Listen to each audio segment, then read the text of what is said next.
Per il recupero della 13ª giornata del campionato Under 14 di Elite Girone A si affrontano al Villa dei Massimi il Grifone, capolista, e la Vigor Perconti, terza in graduatoria ad 8 punti di distacco dai padroni di casa.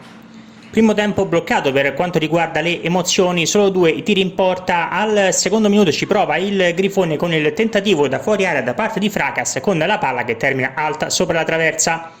Al 20° ci prova ancora il Grifone, stavolta su calcio di punizione, ci prova Pagliotti con il pallone che sfila sul fondo. Con le immagini andiamo alla ripresa. Nel secondo tempo si fa vedere la Vigor Perconti in avanti in apertura al quarto con il tiro da parte di Giampaolo con Attinelli che devia in corner.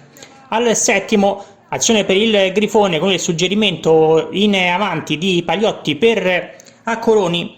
È bravo però l'estremo difensore della Vigor Perconti in giugno ad uscire e bloccare. Ancora Vigor in avanti, qualche istante più tardi, grande occasione con il cross di Galasso per Istvan che alza troppo la mira. Nulla di fatto, il risultato che rimane sullo 0-0. Ancora Vigor Perconti in avanti al 19° sugli sviluppi di un corner, ci prova di testa il numero 6 Cocchieri con il tiro debole che non crea problemi ad Attinelli.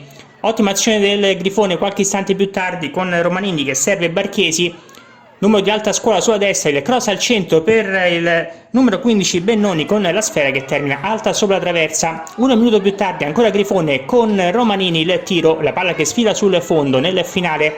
Sui sviluppi di un calcio d'angolo, mischia in area di rigore, ancora Romanini che non riesce a deviare in rete, ottima risposta da parte di Ingiugno ed è questa l'ultima emozione prima del triplice fischio finale con il risultato che rimane 0-0.